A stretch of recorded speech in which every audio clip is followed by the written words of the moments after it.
फिर हम देखते हैं कि फार्मा अपनी फार्मेसी में वापस आ जाता है, जहाँ पर दो होली ग्रुप्स के लोग उसके ऊपर नजर रख रहे होते हैं। फिर अगले दिन जब एक सिपाही ड्यूटी से वापस आता है, तभी वो गेट खोलता है और गेट खोलते ही एक घोड़ा मिट्टी और कचड़े की सामान को लेकर फार्मेसी के अंदर घुस जाता है और वहाँ पर गंदगी फैला देता है। और ये बात जब ब्रूनो को पता चलती है तो उन्हें लगता है कि शायद कोई उनकी फैमिली को टारगेट कर रहा है। फिर अगले दिन जब फार्मा अपनी फार्मेसी में साफ सफाई करने के लिए पहुंचता है, तभी उसके कुछ पुराने कस्टमर्स आते हैं अपने क्रू के साथ, और इसी के साथ शहर के कुछ लोग भी आते हैं उसकी मदद करने के लिए।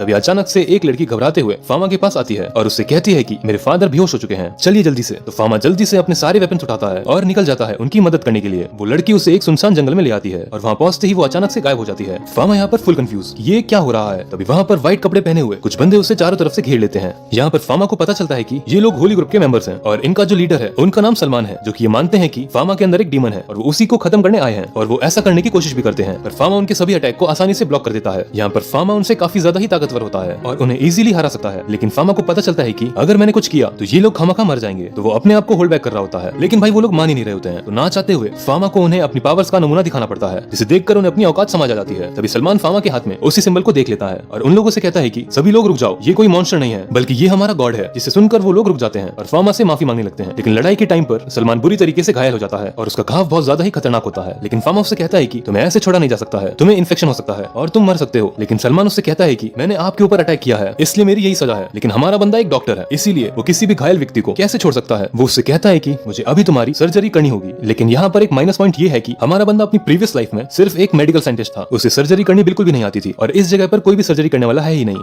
इसलिए वो डिसाइड करता है कि वो अपनी नॉलेज का यूज करके कैसे भी करके सर्जरी करेगा, और वो वहीं पर इमरजेंसी टेंट लगाता है और सर्जरी स्टार्ट कर देता है। और भाई वो इतना लकी होता है कि ऑपरेशन सक्सेसफुल हो जाता है। फिर ठीक होने के बाद होली ग्रुप वाले उसे प्रमोशन दे देते हैं। उसके बाद वो फार्मा से मिलने जाता है उसकी फार्मेसी में और कहता है कि तुमने मेरी जान बचाई, इसलिए मैं तुम्हारे सीक्रेट को सीक्रेट ही रखूंगा। यहाँ पर सलमान फार्मा के लिए बहुत सारे गिफ्ट लाया होता है, उनमें से उसकी ग्रुप की एक होली स्टिक भी होती है जो कि वो उसे गिफ्ट कर देता है। जब फार्मा उस स्टिक को उठाता है तो अचानक से वो स्टिक ग्लो करने लग जाती है। तभी सोमन कहता है कि इस स्टिक ने तुम्हें चुन लिया है, जिसे देखकर एलन बहुत ज्यादा ही एक्साइटेड हो जाती है और फार्मा से कहती है कि क्या मैं एक बार इस स्टिक को छू सकती हूँ, जिस पर हमारा बंदा डायरेक्ट उसे दे देता है। लेकिन अचानक से वो स्टिक उसके हाथ से आर पार हो जाती है और यहाँ पर हमें पता चलता है कि इस स्टिक को वही होल्ड कर सकता है जिससे कि स्टिक ने खुद चुना हो।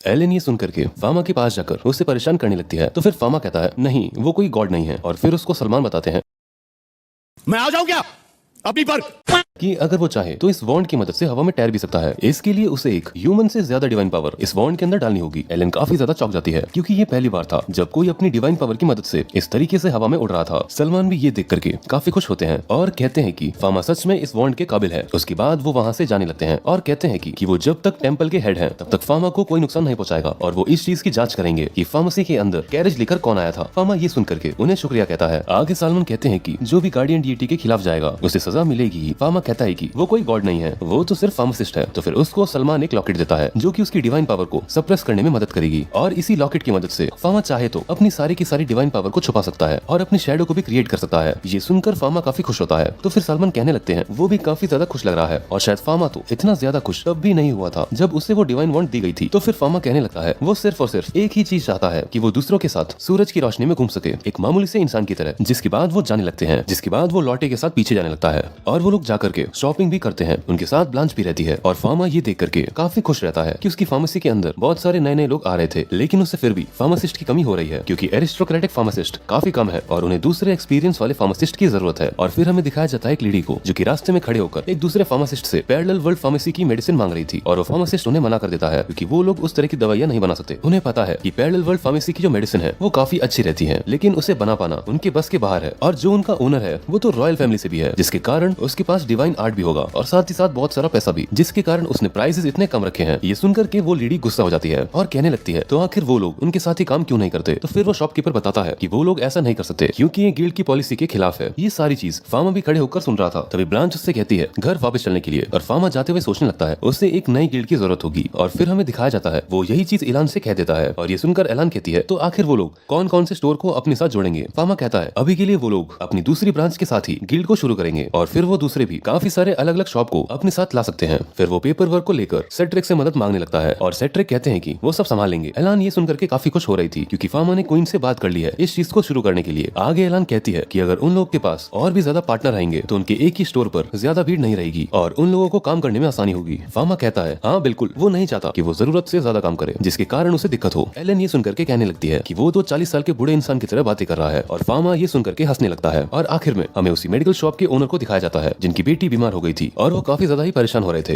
क्योंकि उसका बुखार कम ही नहीं हो रहा था। इसके बाद हमें दिखाया जाता है कि सभी लोग बातें करने लगते हैं कि वो लोग काफी ज्यादा लॉस झेल रहे हैं पैरेलल वर्ल्ड फार्मेसी की वजह से क्योंकि उनकी प्राइसेस बहुत ही ज्यादा कम है और कोई भी बहुत ही आसानी से उनकी दवाइयों को खरीद सकता है। और उन लोगों ने जो उनके फार्मेसी के अंदर एक कैरेज को भेजा था उसका भी कोई फायदा नहीं हुआ। वो लोग वापस से बहुत ही तेजी से ग्रो करने लगे। बियॉन्ड भी ये सुनकर कहने लगता है कि वो लोग जरूर डिवाइन आर्ट का इस्तेमाल कर रहे हैं जिसकी वजह से वो इस तरह की दवा को बना सकते हैं और इस चीज में क्वीन भी उनकी मदद कर रही है। लेकिन अभी फार्मा जो भी गेम खेलने की कोशिश कर रहा है वो लोग उस चीज के बारे में पता लगा लेंगे। लेकिन अभी के लिए उन लोगों को अपने कस्टमर को अपने पास लाने का कोई ना कोई तरीका ढूंढना होगा। इसलिए वो सारे के सारे गिल्ड मेंबर से कह देता है कि कोई भी पैरेलल वर्ल्ड फार्मेसी के पास और जो भी रूल के खिलाफ जाएगा उसे गिल्ड से बाहर निकाल दिया जाएगा। सभी लोग ये सुनकर काफी ज्यादा हैरान हो जाते हैं। लेकिन फिर हमें दिखाया जाता है कि दूसरी शॉप के ओनर आ जाते हैं एक डॉक्टर के पास अपनी बेटी का इलाज करवाने के लिए। लेकिन वहाँ पर कोई नहीं होता तो फिर फार्मा कहने लगता है कि वो खुशी से उनकी बेटी का इलाज कर सकता है। लेकिन वहाँ पर शॉप के बाहर काफी ज्यादा भीड़ लगी होती है। तो फिर फार्मा पीछे वाले दरवाजे से उन्हें अंदर की ओर ले जाता है जिसके बाद वो उन्हें मास्क देता है पहनने के लिए ताकि बीमारी और ज्यादा ना फैल जाए। ये सुन करके वो समझ जाते हैं कि फार्मा जानबूझ करके उन्हें पीछे की ओर से लाया था ताकि बीमारी ना फैले और वो किसी भी पेशेंट को लेकर डिस्क्रिमिनेट नहीं करता। उसके बाद फार्मा उनसे काफी सारे सवाल पूछने लगती है जैसे कि उसका वेट क्या है और साथ ही साथ उसकी एज क्या है। उससे इन सब चीजों को जानने की जरूरत इसलिए है ताकि वो अच्छे तरीके से मेडिसिन का डोज उसे दे सके। उनकी बेटी को एग्जामिन करने के बाद वो उनकी बेटी को एग्जामिन करता है और साथ ही साथ वो बहुत ही अच्छे तरीके से उसे ट्रीट भी कर रहा था। ये सब कुछ देख करके वो बहुत ही ज्यादा हैरान रहते हैं। आखिर में फार्मा उन्हें बताता है कि असल में उनकी बेटी को बुखार हो गया है। ये सुनकर के पेरी कहने लगते हैं क्या इसके ऊपर किसी इविल स्पिरिट ने कब्जा नहीं किया है। तो फिर फार्मा कहता है ऐसा बिल्कुल भी नहीं है। असल में मारी की बॉडी के ऊपर थोड़े से वायरस का हमला हुआ है जिसके कारण ये सारे के सारे सिम्टम्स दिखाई दे रहे हैं जैसे कि उसे नाक से सांस लेने में दिक्कत हो रही है और उसे अपने मुंह से सांस लेनी पड़ रही है। इसलिए अगर वो मेडिसिन को इनहेल करती है तो वो ज्यादा अच्छे तरीके से एब्जॉर्ब हो पाएगी और ज्यादा अच्छे तरीके से इफेक्टिव रहेगी। साथ ही साथ जो खाने वाली दवा है उसकी वजह से मारी की बॉडी का टेम्परेचर कम हो जाएगा। साथ ही में उसे पानी पीते रहने की जरूरत है ताकि वो जल्दी से जल्दी रिकवर हो पाए। और फिर वो वहाँ से जाने लगते हैं। लेकिन इतनी सी देर में मारी की बॉडी का टेम्परेचर कम होने लगता है जो देखकर वो काफी ज्यादा चौंक जाते हैं कि वो इतनी जल्दी इफेक्ट कर रही है। फार्मा फिर उन्हें 5 दिन की दवाई देता है और कहता है कि वो गार्ड से बात कर सकते हैं जब भी उन्हें कोई जरूरत हो। जिसके बाद पेरी उनसे पूछते हैं कि आखिर फीस कितनी है। तो फार्मा कहता है कि फीस बहुत ही ज्यादा कम है क्योंकि वो चाहता है कि बच्चों का इलाज काफी अच्छे तरीके से हो सके। और फिर वहाँ से जाते हुए पैरेलल वर्ल्ड फार्मेसी सच में बहुत ही ज्यादा कमाल की जगह है और वो अपनी वाइफ को भी बताते हैं कि पैरेलल वर्ल्ड फार्मेसी कितनी अच्छी जगह है। और वहाँ का जो ओनर है वो बहुत ही ज्यादा समझदार है और वो बहुत ही ज्यादा कमाल का फार्मासिस्ट है। उसके अंदर एक्सपीरियंस और कॉन्फिडेंस बहुत ही ज्यादा है और उसका थोड़ा सा भी कॉन्फिडेंस और एक्सपीरियंस उनके पास होता तो वो अपनी शॉप को अच्छी तरीके से चला सकते थे। लेकिन वो उससे जाकर के सीख नहीं सकते क्योंकि ये गिल्ड के रूल के खिलाफ है और अगर वो इसके खिलाफ जाते हैं तो उनका करियर खत्म हो जाएगा। ये बात सुन करके उनकी वाइफ कहने लगती है कि उन्हें पता है वो काफी ज्यादा मेहनत करते हैं और साथ ही साथ मारी अभी बहुत ही छोटी है और उनके ऊपर तो अभी कर्जा भी है इसलिए उन्हें इस शॉप की जरूरत है। पेरी ये सुनकर रोने लगते हैं और कहते हैं कि हाँ उन्हें पता है कि ये सच है लेकिन वो खुद आज अपनी बेटी का बिल नहीं कर पा रहे हैं। और फिर वो दोनों वहीं पर ऐसे ही रोते रहते हैं। और फिर हमें बेरॉन को दिखाया जाता है जो कि काफी परेशान रहता है क्योंकि उनके शॉप के जो सामान रहते हैं वो काफी कम बिक रहे होते हैं और उनकी सेल्स भी बहुत ही तेजी से डाउन हो रही थी। साथ ही साथ फार्मा की कॉस्मेटिक शॉप की वजह से उन्हें और भी ज्यादा नुकसान हो रहा था। ये सारी चीज सुन के बेरॉन कहने लगते हैं कि उनकी खुद की वाइफ भी उनकी कॉस्मेटिक का इस्तेमाल कर रही थी तो उन्होंने उनसे भी चीजों को उठा करके बाहर फेंक दिया। फिर वो बातें करने लगते हैं कि नए बिशप भी आए थे पैरेलल वर्ल्ड फार्मेसी के अंदर पर्सनली विजिट करने के लिए यानी कि टेंपल भी फार्मा को सपोर्ट कर रहा है। जिसके बाद बेरन पूछते हैं पेरी से क्योंकि उनकी शॉप का ही सबसे ज्यादा नुकसान हो रहा है क्योंकि वो ही सबसे ज्यादा करीब है पैरेलल वर्ल्ड फार्मेसी के। पेरी ये सुनकर के खड़े होते हैं और कहते हैं कि वो सारी चीज साफ साफ बताना चाहते हैं कि असल में जो पैरेलल वर्ल्ड फार्मेसी है वो अपने कस्टमर का काफी अच्छे से ख्याल रखते हैं और वो वहाँ पर गए थे अपनी बेटी को लेकर और शॉप के अंदर सभी को इक्वली ट्रीट किया जाता है बिना किसी डिस्क्रिमिनेशन के। ये सुनकर के बेरन कहने लगता है ये सब बेकार की बातें हैं। वो सिर्फ और सिर्फ अपनी एम्प्रेस की मदद से और साथ ही साथ डिवाइन पावर का इस्तेमाल कर रहा है हम सभी कॉमनर्स को दबाने के लिए। साथ ही साथ जो कॉमनर है वो एरिस्टोक्रेट के लिए कुछ भी नहीं है। वो लोग सिर्फ और सिर्फ उनके लिए बेकार हैं और जो नोबल्स हैं वो सिर्फ और सिर्फ कॉमनर्स का फायदा उठाते हैं। साथ ही साथ जो कॉमनर्स हैं उन्हें कॉमनर्स से कोई भी फर्क नहीं पड़ता इसलिए वो लोग फार्मा के ऊपर डिपेंड नहीं कर सकते क्योंकि एरिस्टोक्रेट का कोई भी भरोसा नहीं है कि वो कब अपनी शॉप को बंद करके वापस से एरिस्टोक्रेट लोगों को ही चेक करना शुरू कर दें। इसलिए वो लोग यहाँ पर फार्मा को पूरी तरीके से कंट्रोल करने नहीं दे सकते। उन्हें कैसे भी करके फार्मा को यहाँ से हटाना होगा नहीं तो इन सभी से उन सभी कॉमनर्स को बहुत ही ज्यादा नुकसान होगा। ये सुनकर के पेरी कहने लगते हैं लेकिन उसकी शॉप के साथ हम लोगों को काम करने की जरूरत है। बेरून कहते हैं कि आखिर वो इस तरीके से कैसे गिल्ड मास्टर से बात कर सकता है। ये सुनकर पेरी कहते हैं कि उन लोगों का जो मेडिकल का तरीका है वो काफी ज्यादा लॉजिकल और एडवांस है इसलिए उन लोगों को उनसे सीखने की जरूरत है। लेकिन सभी लोग कहने लगते हैं कि वो ये सारे हर्ब्स का इस्तेमाल कर रहे हैं उनके पूर्वज के टाइम से। तो फिर पेरी कहते हैं ये सब कुछ तुक्के के ऊपर पूरे तरीके से निर्भर करता है और लोगों को खुद भी नहीं पता कि लोग उनकी इस हर्ब्स की मदद से वो लोग दूसरों के साथ मेडिकल के नाम पर फ्रॉड कर रहे हैं। बेरुन को ये सुनकर गुस्सा आ जाता है और वो पेरी से कहता है कि वो घर छोड़ के यहाँ से दफा हो जाए। इसके बाद हमें दिखाया जाता है पेरी को जो अपनी शॉप के बाहर बैठ के रो रहे थे। तभी वहाँ पर फामा आ जाता है कि शॉप की हालत काफी ज्यादा खराब है। पेरी बताते हैं कि उन्होंने अपने एक्सपीरियंस के बारे में सभी को बताया कि उन्हें पैरेलल वर्ल्ड फार्मेसी के अंदर कैसा लगा, लेकिन सभी लोगों ने मिलकर के उन्हें ही बाहर निकाल दिया और वो मेडिसिन को और ज्यादा यहाँ पर सेल नहीं कर सकते क्योंकि उनका बिजनेस लाइसेंस उनके पास से जा चुका है। ये सुनकर के फामा कहने लगता है कि ये उसी की गलती है क्योंकि उसकी वजह से आप लोगों की ये हालत हो चुकी है। तो फिर पेरी कहते हैं ऐसी कोई बात नहीं है,